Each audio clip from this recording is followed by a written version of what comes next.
part of ultrarunning. As we seek the buckles, the finish lines, and the crazy distances, we experience a lot of failure along the way too. I'm Heidi.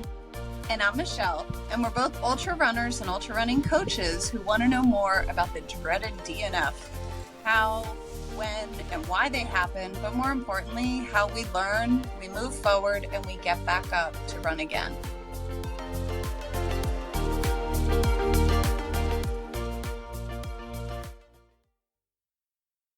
Welcome back to Let's Run That Again. Thank you so much for listening today. I'm Heidi Baker. And I'm Michelle Goldberg. And we are here to talk about DNFs and ultra running and how we can deal with them, learn from them, and grow from them. Please subscribe to the podcast so you never miss an episode, and leaving a review and sharing is always so helpful and appreciated. Today we have our first official guest on our show. So welcome to Kayla Fitzgerald. Kayla's a registered dietitian who works specifically with runners and endurance athletes. She's an experienced ultra runner herself. She's a mom, and she's also recently taken on the hat of a race director too. So she's a jack of all trades in the ultra running world, and she does a little bit of everything. So welcome, Kayla. Thanks for having me. I'm super excited to be here. Yeah. And I can't believe I'm the first official guest. Yes. No pressure for me, right? Like, because there's no pressure at all. This is great.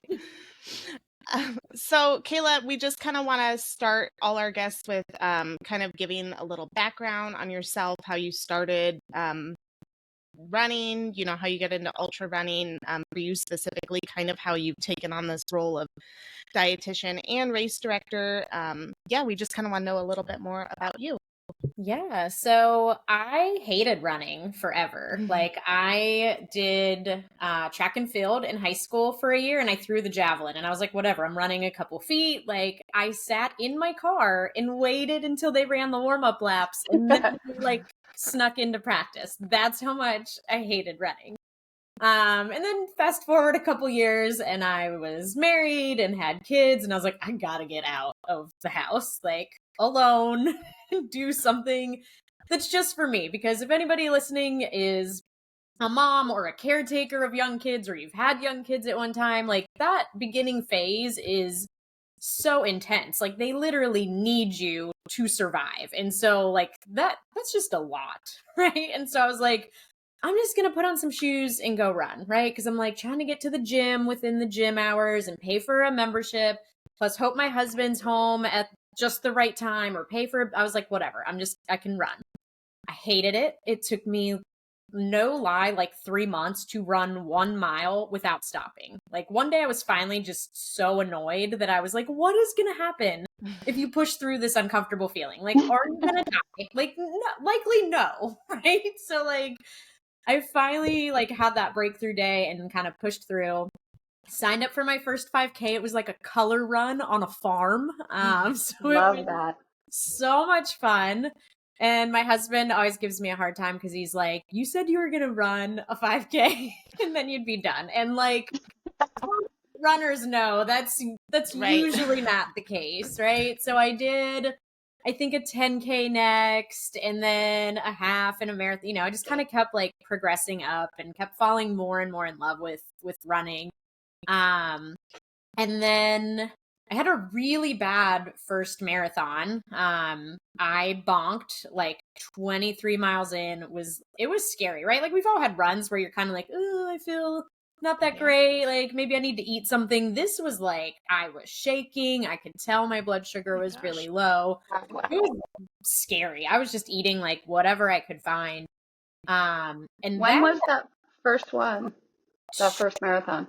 2017 or 18, like, not a bajillion years ago. But at that time I wasn't a dietitian. I was a dietitian at that point, but I wasn't working with runners at that point. So that was kind of the moment. Two things happened during that marathon. Number one, I realized that's what I wanted my focus to be as a dietitian, was like, okay, obviously this is like something going on with nutrition.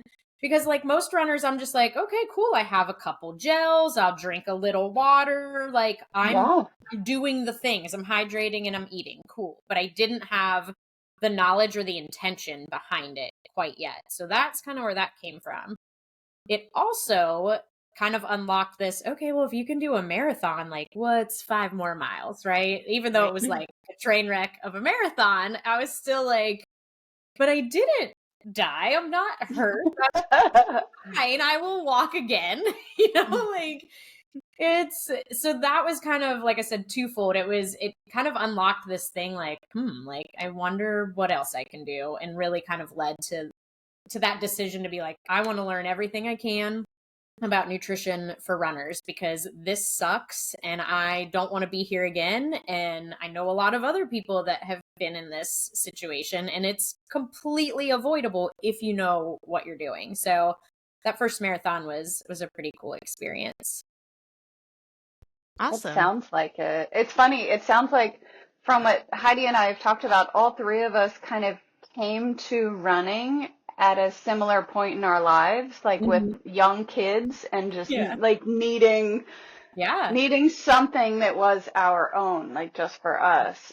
Yeah, definitely. Your story sounded really similar to mine at the beginning. Like I said in the last week's episode that I was not wanting to go to the gym and take my little baby to the childcare at the gym and stuff like that. So I was like, I could put him in the jogging stroller and run. Like that's something I could do. Like, yep. And yeah, it's just for you. Like I don't compete when I'm in it. Like I'm just out here having fun. Like that is the goal. And it's just nice to have that little something that's just for you.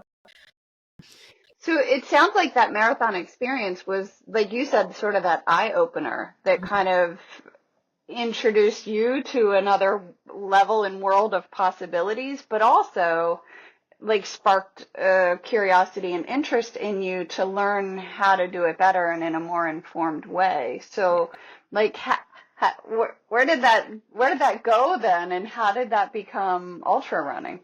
Yeah, so I think I don't think I signed up for an ultra for maybe like another year or two, but like the wheels were like, I knew I was going to go further. Like that was without a doubt. It was just kind of like when and where. And then, like COVID came. So like my first actual ultra got canceled. I was supposed to do a race in Virginia over Mother's Day weekend. And it was like halfway between us and my family who are in Pennsylvania. So we had like this house on a lake or a river or something. And it was going to be like this whole awesome experience. And it got canceled. And so I was like, well, I didn't just train my face off to not do it. There were no races happening. Right. So there was nothing. I had a route from my house on the road, and I had like aid station stops planned out. I had different places. My husband was going to like just pull up in his truck and I would get stuff, reload and whatever. And honestly, it is probably like my favorite. I'm not going to say it was my favorite race because it wasn't really a race, but it's like my favorite race memory. Because my friends tracked me. They would just show up like randomly on the route, just holler at me and give me food and whatever. And then my family made like a makeshift finish line in the front yard. I didn't even see it at first. Like, your watch hits whatever. So like I just like, bent over and was like, oh my God, like I did that. And they're like, hey. So I was like, oh my God. So I ran through the little finish line. I think they had like a tiara for me. Oh, that's awesome. It was really cool. So that was like my first ultra. I obviously was not like an official ultra, but I'm like, I ran 31.1 miles. Like I ran. Oh yeah, that counts. Yep. And so then of course that was even more like, okay, I want to do this like for real. But yeah, that first one was just, it was special. Wasn't what it was supposed to be, but I would not have had it any other way. It was really cool to have so many people just around me and supporting me. So that was really cool. So I think that's interesting that was your first ultra marathon, because from what I know about you, you frequently take on these solo ventures yourself, like, and they're not even official races. Like I know you attempted 100 miles just on your own. And I know that you just recently did like a through trail kind of experience yourself, and those were both like just solo non-race things. So like tell us a little bit about that, because I know that people in the ultra running world tend to like the races and the experience of the aid stations and the camaraderie, and but you're frequently doing things without that, you know, that end goal, that community.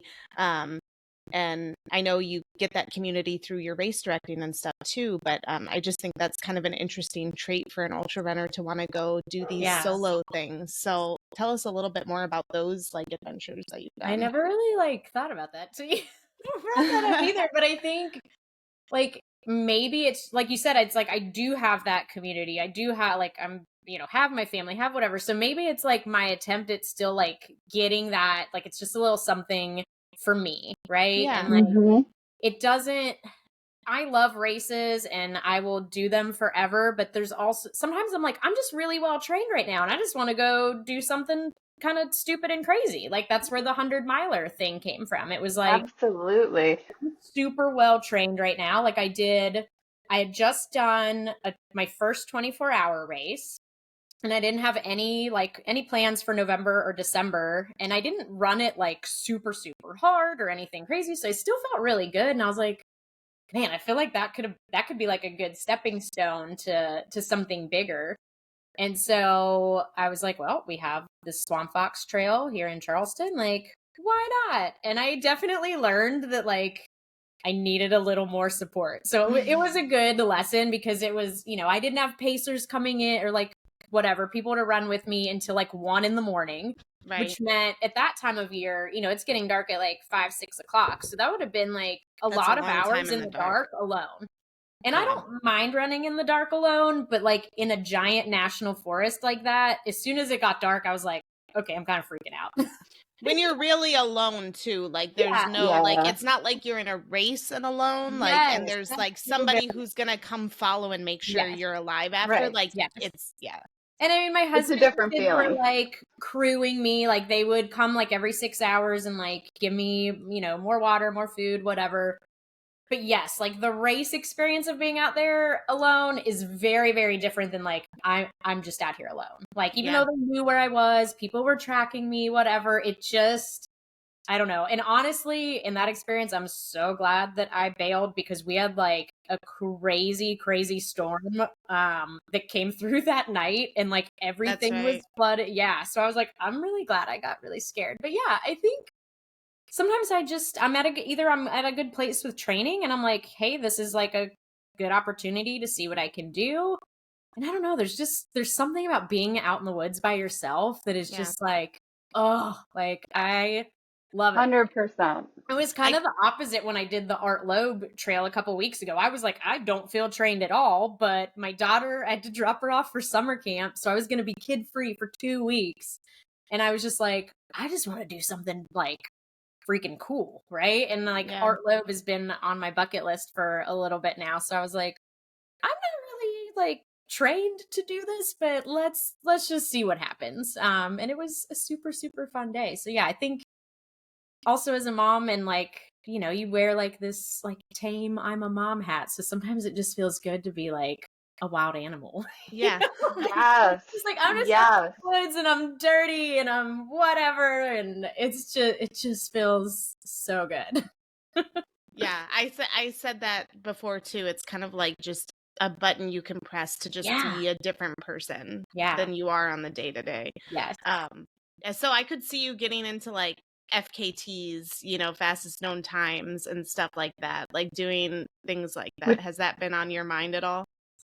Oh. It's definitely crossed my mind. Oh, you should. I'm not. It's so much fun. Is like, but the thing about FKTs is you don't have to be fast. Find a trail that has like a really slow current FKT, and then just try to. Or when you start looking, I've discovered there are so many FKTs that don't have a women's record at all. Oh. Like and I mean, I got a couple of them like because I went and I looked and it was like, why has no female done this route? Like so like, yeah, I feel like it's such a fun rabbit hole to go through all the different routes that are available. I feel like FKTs are the back of the pack ultra runners' opportunity to like claim that they won something and like are Okay. fastest I at like something. it. That's me. Yeah. That's me. Yeah. It also, it really satisfies like exactly what you're talking about. That like self-reliance and that like, okay,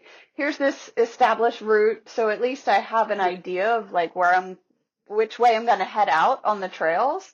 And, you know, you plan it out, you pack your gear, you get yourself ready, and like you just go and do it for you. Even if you don't actually get like the Yeah. fastest known time, it's fun.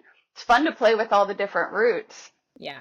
And I love that like planning aspect of it, like whether, you know, from the Yes. nutrition to the gear to the whatever, like, and you know, I don't always get it right. Like with the 100-mile attempt, I'm like, dang, carrying 6 hours worth of water It's was a like lot. a lot. Yeah, I was like, Yeah. I should have planned that a little different. But you know, you don't know until you figure it out. Until you know. Yeah. Yeah. Yeah. But no, that's cool. I might have to go down that rabbit hole. Yeah. I highly recommend it. Love it. So, Kayla, let's talk about the DNF that you kind of came on to talk about. So you have DNF twice, you said, at the Barkley Fall Classic. So let's first kind of talk about what that race is, because I know people who are just introductory to ultra marathons have probably heard of the Barkley marathons, but have no idea that there's like a whole other world to that and other races put on by that race director. So if you could kind of tell us what the Barkley Fall Classic is, what it's like. Yeah. So the Barkley Fall Classic is put on by the same race director that puts on the big Barkley that, you know, most people listening to this have probably heard of. But, you know, Laz is the mastermind behind all of those sort of evil races. And the Barkley Fall Classic takes place in September. It's a 50K. It's essentially comparable to like one loop of the big Barkley. And you get some of those parts that are on trail. You get the cool off trail stuff like Rat Jaw and Meth Lab, like all those like crazy climbs that you cannot access just like on your own because they're not like official park trails. So it's kind of like your only chance to get on those things.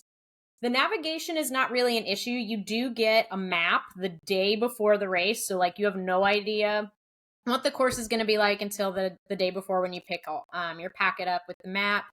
But if you look at like a park map and you look at that map and you're kind of like, okay, these are the blazes I need to look for. And there is very minimal signage. There's also a lot of people out there. I suck at navigating and I have never gotten lost there, knock on wood. So navigation isn't an issue like it is with the big Barkley where you're like mostly off trail. You're, using a map and a compass and trying to figure out where you're at. So it's definitely like a more achievable for like mere mortals like myself. It's a lottery to get in. So like I think they keep the registration open until like the week of the race. So like you can still get in on the wait list even right now. So they do like an initial draw. And then like every time people drop, they'll like keep drawing names.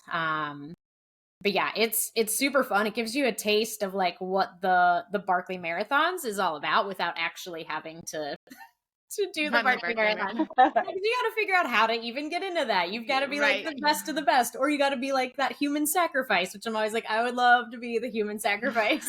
Barkley. That person that has no right to be there. Like I could do that. So it just kind of gives you a little taste of it. And yeah, it's my favorite race. Like I love it so much. I always say it's like the only race that I will train hard through the summer for because number one, I love it that much. And number two, it gives me an excuse to get my butt up to the mountains and get some elevation in because I live in Charleston, South Carolina, and we are very flat here. So it gives me a good excuse to run away from mountains. And it is for those not that familiar with the Barkley Marathons, it is Frozen Head State Park in Tennessee. So this is Tennessee mountains. This is wilderness. This is elevation, rugged trail, some of it's not, you know, you use the word trail loosely. I'm doing little air quotes. And you can't use like any GPS or anything like that. So although it's a 50K, like people who have afterwards taken the map and tried to route it, like figure out how far it is and how much elevation gain, say, you know, it's closer to like 35, 36 miles. Elevation gain, I've heard anywhere between like 7 and 12,000. So, I mean, I don't know. Laz probably doesn't know, but yeah. And there are very, very strict rules designed to protect the route and to keep it that sort of element of unknown, that secrecy about the course and the route. Yeah. You post a picture of the map, you are like disqualified, banned for life. If they see like that you had on a watch and like find your route on Strava or any of that stuff, like you're out. Yeah, you're out. But yeah, it's they try to keep some secrecy to it, kind of like they do with the Barkley marathons too. So it's a pretty cool aspect of the race. But yeah. So what was the first year that you lined up at the Barkley Fall Classic? 2 years ago, and I had never heard of it. Like my friend got in, and I'm like, Barkley Fall Classic. I'm like, what are you talking about? And I looked it up, and I was like, oh my god, like I am doing that next year. So like, soon as registration opened, I put my name in, even though that doesn't matter. Like it's totally a random lottery. But I just, as soon as it opened, I put my name in. I want to say it was somewhere between like 2 to 4 weeks before we found out, like from the first draw. And I will never forget, I was at work. I was working at a CrossFit gym as a dietitian, and I'm like running around freaking out. I'm like, I got into Barkley. Nobody knew what I was and talking about. No one knew what you were talking about. CrossFit gym. Like, nobody has any idea. I'm like calling everybody I know. Like I just won like a real lottery and like freaking out. You know, read a lot of blog posts, listened to podcasts, like tried to just like learn everything I can. My friend was also there that year before, so I got some intel from him. I didn't train a ton on mountains. Like I was just kind of like, whatever, like it is what it is. I live here, you know. I'd run the bridge a couple times, but like didn't really get solid mountain experience. From the fueling side of it, I also always practice fueling on just the flat that's here, right? So when you're climbing or when you're running down something or there's switchbacks, like I learned the really hard way that like eating stuff like a Rice Krispies treat is like really hard when you're running down switchbacks and there's like a train of people behind you. So I would say 2 big things that happened during that race that I realized was, number one, I was not trained like for that elevation. Like I remember going up one of the climbs and just sitting on this rock and leaning against this tree and being like, oh my god, I'm gonna die. This is so much fun, but also I'm dying. And then the fact that I think I really got behind on fueling also did not help the cause, because like I said, a lot of the stuff I brought, because when you do an ultra, you're not necessarily doing like, you know, 13 gels while you're out there for 13 hours or whatever. Like you want to mix it up with some real stuff. And so there were times where I was like, I can't eat this. Like I'm like, I can't safely like put this in my mouth, chew it, and like run down this. So I just like watched my Rice Krispie treat like fall onto the trail. I'm like, oh my god. So yeah, fell behind on fueling, wasn't super trained. I got what I would estimate to be somewhere around like 20, 24 miles. And they have checkpoints where like you get your bib punched and it spells out something funny. But all of those checkpoints have a cutoff time as well. So I got to a cutoff like 20 minutes too late. And was like super devastated, but I was like, I mean, like whatever, you know, I gave it what I had, I did it, and I wasn't bummed about it because John Kelly was there and gave us all a ride back to the start line. So I was like, awesome. I mean, if you have to DNF, that helps the DNF. Ride back in John Kelly's truck was like a good consolation prize. That's awesome. Awesome. I was super bummed, but I was also like, I knew I was out of my element. So I was like, okay, like we can do this. We can do this better, right? Like learn some things. Like I'm coming back. I'm going to finish this thing. And I did not finish this thing the second time, but it was a much better experience. So same thing last year, put in for the lottery.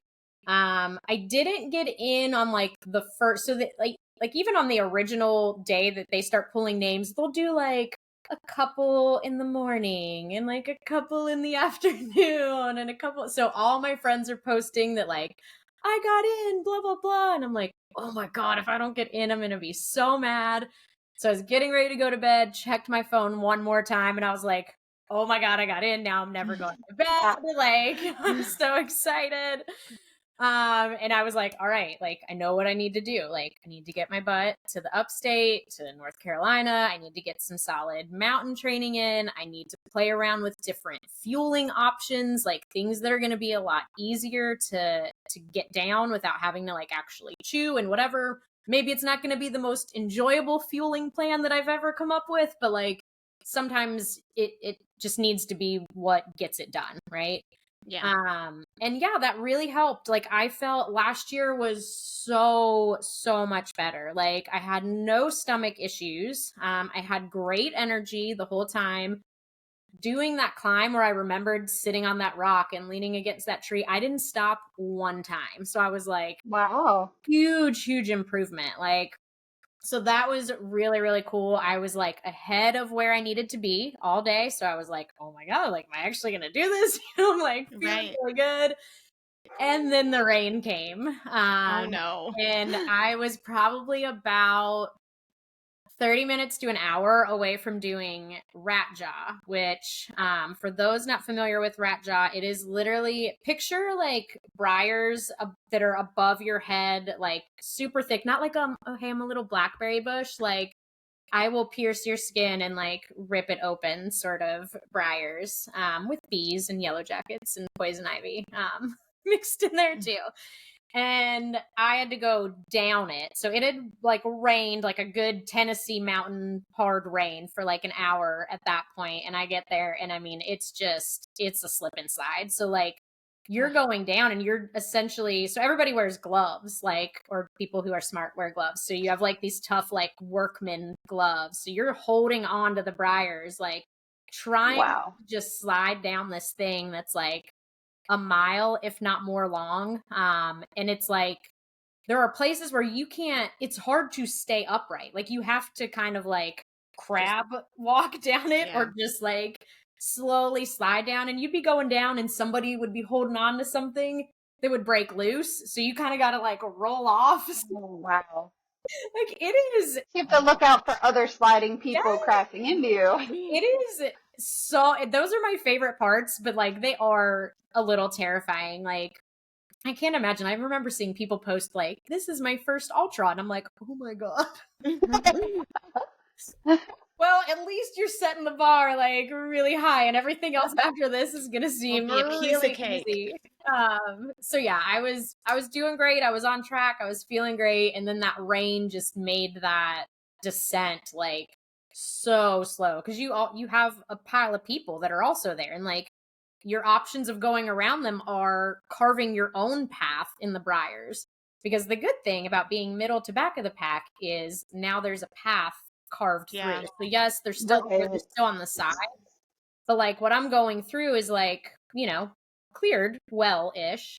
So yeah, it was just slow going through that, and probably get really stuck in that bottleneck. Like Yep. You're pretty much like you go at the pace of whoever's in front of you, unless you want to do like chart your own path. So I mean, that's, like I said, it's like 1 mile, but it takes like a solid hour to get down, unless you're like a crazy person, which I'm not. So was it an issue where you got timed out?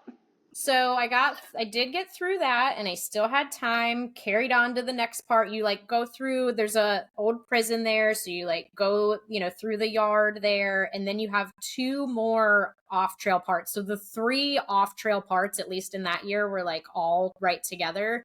The next one was a climb, and it's like, imagine if you like took a desert and then you just made it like vertical. Like there's not a whole lot growing on it.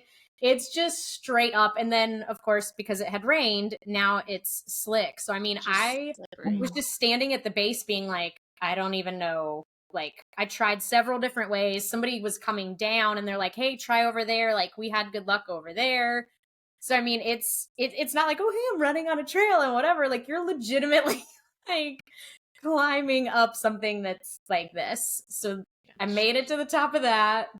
And then the next one was another. Do you remember, like, I'm sorry, what was going through your mind at that point, looking up? Like, you're soaking wet, it's pouring rain, you've worked so hard, you DNF last time, like, you are faced with, like, what was that? Frustration, you know, because you're like, dang it, like, I was ahead, I was feeling good, like, I had just, right before we got to Ratja, I had passed like 20 or 30 people, like, so I like caught like a good like wave of energy and was like, yes, and then like, yeah, I was like, dang it, like, and I, you know, it's like, how do you train for that? Like, do I do rock climbing? Like, right. Like, that was a big takeaway from this one. I'm like, I either have to get faster, just generally speaking, or I need to learn how to maneuver these 3 sections better, because those 3 sections will just, I mean, they take so long, at least for me, to get up and down them. And I don't really know. I've not figured out that part of the puzzle yet. But yeah, I was definitely feeling frustrated. And I was feeling worried because I knew like I was getting closer and close. Like I was still like I was like, I'm still like good to make a cutoff, but like it was getting close. So definitely getting a little panicky at that point. But I got to the top of that. The next thing was like a down, basically that, but down. So like, again, you can't really be upright. And I was like, I'm so sick of sliding. I was like, I'm going through the briars. So I like went off of like the normal path because it was so worn down from people just being on it in the water that I was like, I'm just going to end up like sliding and hurting myself. So I was like, I'm going through the briars. I'm already torn up, whatever. So like, I just carved my own path through the briars and I got to the bottom of that, and that was a checkpoint, and I did make it. I had like, I think probably somewhere around 20, 30 minutes and the next step was going back. So I would have had to go up all the downs and down all the ups. Oh, wow. And it was about to get dark, and I was kind of like, there was nobody around me. Like everybody was either in front of me or behind me, and maybe they dropped at some point, because a lot of people, when they get to that point, like at the prison, if they know they don't have ample time to get out and then get back, they're like, well, then I'm just going to be stuck there. And so why go through all of that if I'm just going to time out there? But I'm like, these are the best parts. I don't care if I time out there. Like, I want that experience. I want to go through the briars. I want to fall down the side of a mountain. Like, that's the fun part, guys. So like, I got there and I was like, I don't even know if there is anybody behind me. Like, I might be the last person like coming over to this checkpoint. Everybody after me like may have bailed somewhere so that they could just go back to the prison and get on, because that was a spot where they were picking people up on the bus. Okay. So that's like the safe route, right? Like if you get there and you're like, well, I only have an hour or 2, I don't think I'm going to make it. A lot of people will just stop there. But I was like, no, I'm going until like someone tells me I can't go. But I got there and I had time, but I was like, all right, if it took me this long to get here, there is literally no way I'm going to make it back to the prison. Like now I'm just even more beat up. So now I'm alone. Now it is going to be dark in a couple minutes and I'm on the off trail sections. So I was just like, I just started bawling. I was like, I just don't think I should go back out. I was like, there's nobody else, or like, this is not a place where you want to get rescued, right? Like, it's not on trail. It's like super sketchy. And like the lady, I think she was like a therapist or something, actually. I was like, I don't know. Like, I just, you had all those feelings. You're like, and to really put the icing on the cake, that spot was the same spot I DNF'd in the year before. Oh, man. Because the course was different, like I had gotten farther. So like I was closer to like the like higher 20 mileages. So like I got farther. I did a lot better, but it was like that same spot. And I was like, I hate this spot. So I made the call and was like, I know I could keep going, but it feels like really stupid. I was like, at the end of the day, I am still like a mom and a wife and a person that like people would be sad if I didn't come back. So it was really hard to like choose the DNF, right? Like the first year, the choice was made essentially for Right. when I got there. I still made the choices that led to the DNF, but like, Right. I didn't have to be like, okay, I'm out, right? So it was so hard. This really nice guy gave me a ride back, and he was like, my family volunteers here like every year and we just love watching you guys and whatever. And I'm just like, I'm crying and I'm ruining your vehicle because I looked like I had been through war. But I was still so proud of that non-finish, because I was like, I took what happened that first year and then like worked on the parts that I knew that needed work, and then came back and had such a better year last year. So I was like, I'm not mad that I DNF'd. Like, this is a really hard race. Like, I did way better than the year before. That's a win for me. Yeah, that's huge. That's fantastic. Yeah. Man, that sounds like a tough course. It's so hard. I don't know if I have any desire to take that on. Kudos to you for trying it. That's incredible.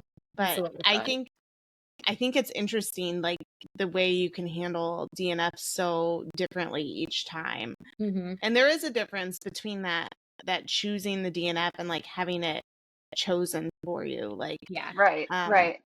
It's like, I talked to somebody once on a podcast I was on, and he said that, sometimes he, like, at an aid station almost wants them to say, like, right, you need to be cut for time now. But then he's like, they're like, no, you can keep going even though it's past the time, just keep going. He's like, no, tell me I'm done, tell me I have to stop now, because he didn't want to make the choice for himself, kind of thing.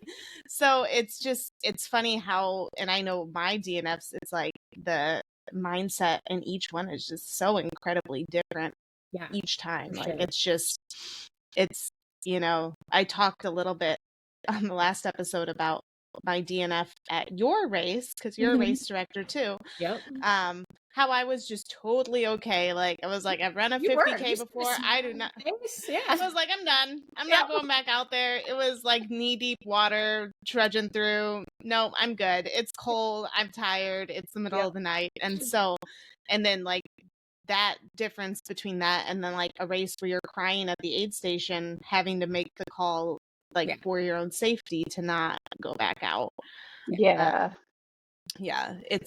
It's really interesting how that, and I mean, that's part of why we wanted to do this too, is just kind of explore those different things. So like, tell us a little, like, I'm assuming you want to go back to Barkley Fall Classic, and like, tell us like why, like, what's that motivation? This course has like literally torn you to shreds, literally, and you keep going back to it. Like, is it just that like you need to finish it? Is it just a true love for that course? Like, just talk a little bit about like why you keep going back to it. I think it's a couple different things. Like, I do want to finish it. When I was doing my Art Loeb day, I was kind of like, I was thinking about the Barkley, and I was like, I literally don't know like if I could finish it. Like, when I started doing math, I'm like, I really don't know. Like, I would definitely have to get faster, and I would have to like figure out those off trail sections. But I think just like what the first time that I did it, like that race, up until that point, everything I had done, every race I'd ever signed up for was like, I know I'm going to finish this, right? Like, this is going to be a fun day. This is going to, even like the ultras, like I was like, I know I'm going to finish this. Like, right. But that one, and I always played it safe. Like, I don't want to fail. I want to like do things, and I want to do things well. And I always say, I'm like, that race like legit changed my life. Like, I was then like, I want to do stupid stuff. Like, I want to do things that are like, you love that. Do that. Like, that is super dumb. Why would you go hike a 30-mile trail in the mountains by yourself? Because I want to. Yes, because I can. Yes. And so like, it just cracked open this whole like part of my brain that was like, who cares if you fail? Like, it's not even a failure. You went out there and did something that like not a lot of people would even want to do or try to Yeah. do.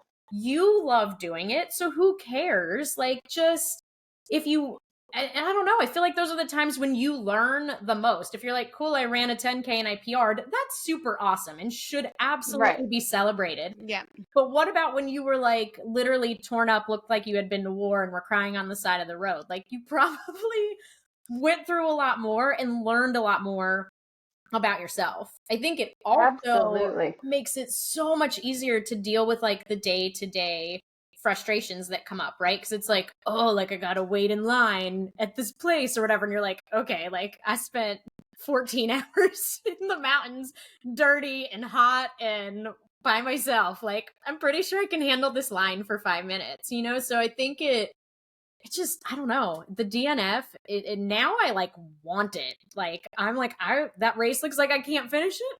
Let's go see. Like, Yeah. that's kind of like what I'm seeking out. Same with, you know, like those solo adventures, like the 100 miles on the Swamp Fox. I'm like, I don't know if I can do this, but like, let's give it a try. There's just something about it that, having been like previously somebody that hated failure and like always wanted to win and whatever, like, I don't know. It just, like I said, it just opened up that side. Yeah. It's kind of like a DNF is like it opens a door for you, like a whole new world that you can explore. Like, okay, now that I've got that failure out of the way, let's try it again and see what happens again. Or like, let's try something even crazier and stupider and like, right. Well, I think maybe I'll come through that. Like, yeah, like we look at failure as like a bad thing. And I'm like, it's not always a bad thing. Like, if you take stuff from it and you learn stuff from it, or you just had a good time out, like, who cares? Like, I DNF'd a race once. It was a 50 miler and I was at mile 41 and I was just like, I feel like I had a great time today. Like, I don't really want to do these last 9. And everyone's like, what?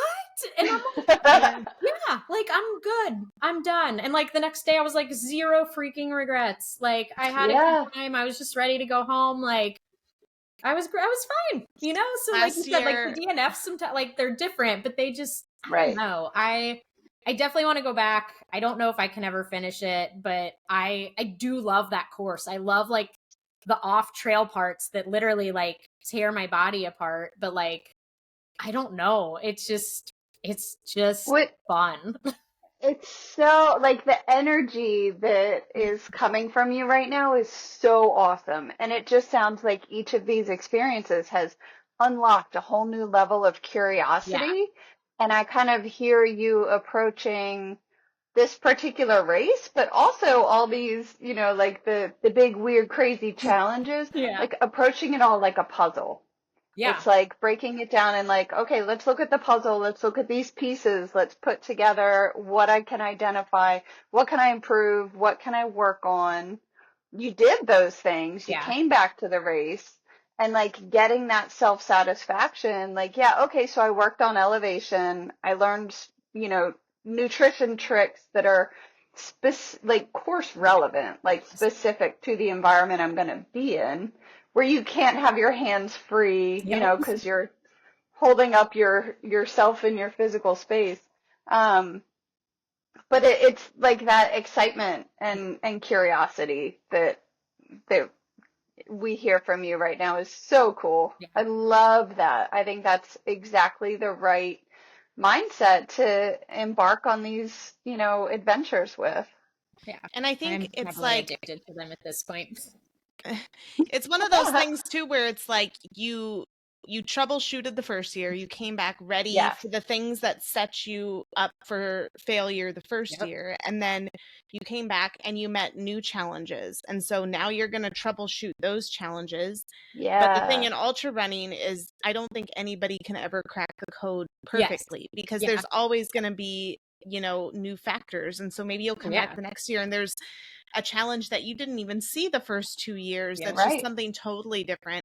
But I think I have full confidence that you'll crack that code and you'll get there someday. I mean, you've come so close, and I mean, you made such amazing improvement even that first year. Like, And I don't doubt I'm it. just gonna have a good time DNFing this race. Like maybe And I'll maybe be the Laz will person with choose the you. most DNFs at Barkley Fall Classic. And then he'll choose you That as would the be my human title. sacrifice. He'll Yes. choose you as the human Yes. sacrifice for Barkley that next year. I love it. I think it would be fit. Just keep going back and keep taking, you know, this incredible sense of adventure and willingness to learn and like expand and add to your, you know, your repertoire of tools and whatnot. I was supposed to go back this year. I had a spot, and then super stupidly, a friend was like, "Oh, I want to do a different race," and it's like the week after Barkley, and I'm like, "Okay, I could do it, but like that'd be super stupid." And it's a 100-miler. So I was like, okay, I'll give up my Barkley spot and we'll do this race together. Well, she ended up having to bail on the race. So now it's just me. And I'm like, this wasn't a race that I like wanted to, like, it wasn't like I'm doing this no matter what. It was a, hey, we're doing this together. So now I'm like, I've been stuck in this place all summer of like, am I actually going to do this race? And I've considered. But it's Yeti, right? It's Yeti. It you is. should do it. You should go do it. And that's what everyone says, but I'm like, I don't know. I know. I like, people told me that when I was trying to sign up for my first 100, people were like, do Yeti for your first 100. I'm like, I don't know. Not that I don't love. Michelle's run Yeti. She ran it last year. Yeah. Yep. I did it. But it isn't like what I wanted for my first 100. My first 100, I wanted like you know, out in the mountains, like, you know, on a single track trail, like kind of more scenic. And Yeti is challenging enough in itself, but it's just not exactly what I wanted. But it is a very cool race environment, and it's just, I've been there as crew. Last year I was there as crew. Michelle and I were both there, didn't know each other, didn't know we were both there yet. So funny. But my brother was running it, and I think it's a cool race, and I'd love to see I've do it and hear your experience. Yeah, I've heard nothing but the best things about it. I'm like, I think I would just rather be like in the Briars. Yeah.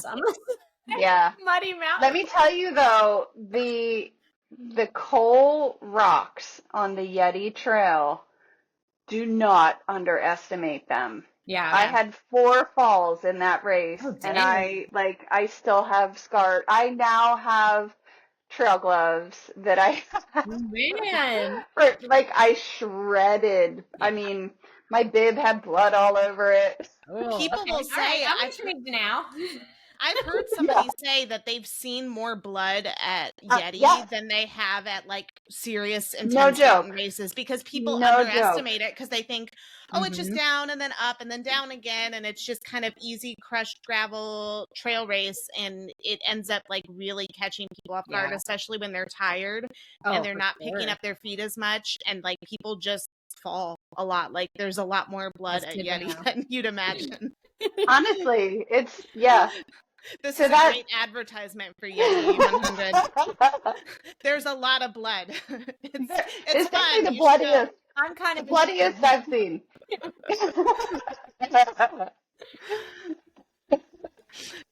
So do you have anything else lined up on your schedule besides the possibility of Yeti? So possibility of Yeti. Also, I've toyed around with not doing Yeti and throwing my name back in the hat. I wondered about that. I was going to ask, like, what about trying to get back into it? Why don't you throw your name in the hat and then have give the up choice on Yeti, and then only drop out of Yeti if you get in? That's a good idea. And if I get in, maybe it's like the universe telling me, like, yes, this is what this is your year. I like that idea. And then I also really want to do a backyard again, or like last man standing. There's one in November in Tennessee that I've been eyeing up since last year. Their buckle is like really cool. So I don't know, maybe that. And then I really do want to try my Swamp Fox 100-mile adventure again. But like, I'm literally putting on the Swamp Fox Ultra, which is going to do that in November, but like, I can't run it. So I was looking at your website. So Kayla is a race director for Palmetto Ultras. which like there are a whole series of races. There are a whole bunch of different races. So everybody go check out Palmetto Ultras. Is it palmettoultras.com? Yep. I had it up. Yep. And I was looking at Swamp Fox. That sounds like a fun one. It is probably my favorite. I love that trail. The 100-milers are going to go like the whole way out across the Francis Marion Forest and back. So like, it's a real, like, that's why I want to do it, because it's so cool. So I'll be out there volunteering. Yes. I'm going to volunteer at that one. Yes. Super excited to have you out there. But yeah, we do. Kayla puts on a good races. race. I can speak to the races. They are very well organized and very well put on. She does a really great job. So definitely check that out. Awesome. And then go ahead, Michelle. Sorry. I was just going to say, Kayla, like with your mindset and your openness to sort of being curious and taking everything you've done each time with the Barkley Fall Classic, I would love to see you go back to that race. Yeah, absolutely. I think that would be probably when we get off cool. this call, I'm putting my name on. Yes. I mean, if it's meant to be, it'll be. And he'll probably be like, wait a minute, like you were already, because when you drop, you have to like email and be like, hey, pull me out, and I said why I was dropping, like I'm going to run 100 with my friend. He's like, I know the real reason. You think 100 miles is going to be easier than it probably would be. It probably would be. Right. You are not wrong. So yeah, I think it'll be interesting to put my name back in. See what happens. But I love that. Do it. I'm doing it. Why not? No pressure. No pressure. All right, Kayla, can you tell us where people can find you on Instagram in case they're interested in following you for not only Palmetto Ultras, but like your dietitian yes. services? So on Instagram for the race stuff, it's palmetto.ultras. And then for the nutrition stuff, there's more dots coming your way. It's the .endurance.nutritionist. The good names are all taken if you come late to the game. You gotta put dots and whatever. So yeah, that's where you can find me on Instagram. I like, Heidi said, I'm a dietitian. I work specifically with runners. And then on the other side with Palmetto Ultras, we put on this year 6 trail races. Next year, we have a new race coming. So there'll be 7 next year. And yeah, we just like to have a good time. We love taking care of our runners. As a runner, I'm like, I want there to be good swag and good food and all the, like, I want you to finish. Like, I'm not the race director that's like, I want to make it so hard that you don't finish. Those are obviously the races I love to do. I'm like, I want everyone to finish. Like, I want to give everybody, the buckle, the medal, the swag, whatever. So we try to like give you as much support. You gave me a DNF coin at my DNF at your races. Oh, that's awesome. I love the DNF coin. You get a little something. So.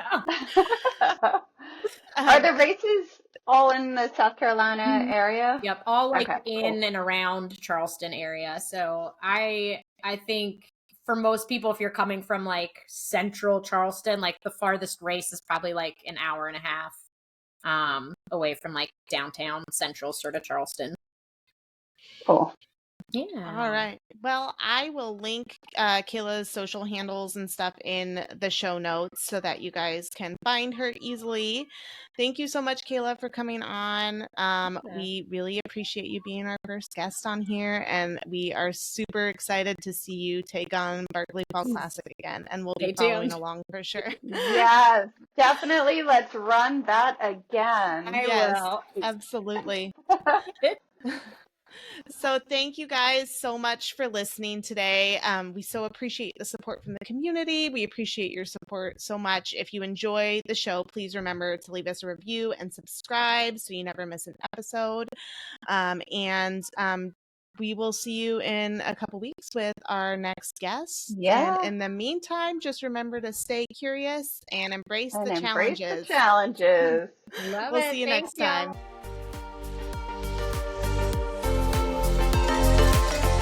We appreciate your support so much. If you enjoyed the show, please remember to leave us a review and subscribe so you never miss an episode. Tag us on our Instagram at Let's Run That Again and give us a shout out when you listen. And as always, we welcome feedback from you and are open to ideas and guests for future episodes. Reach out on our Instagram or email us at letsrunthatagainpod@gmail.com.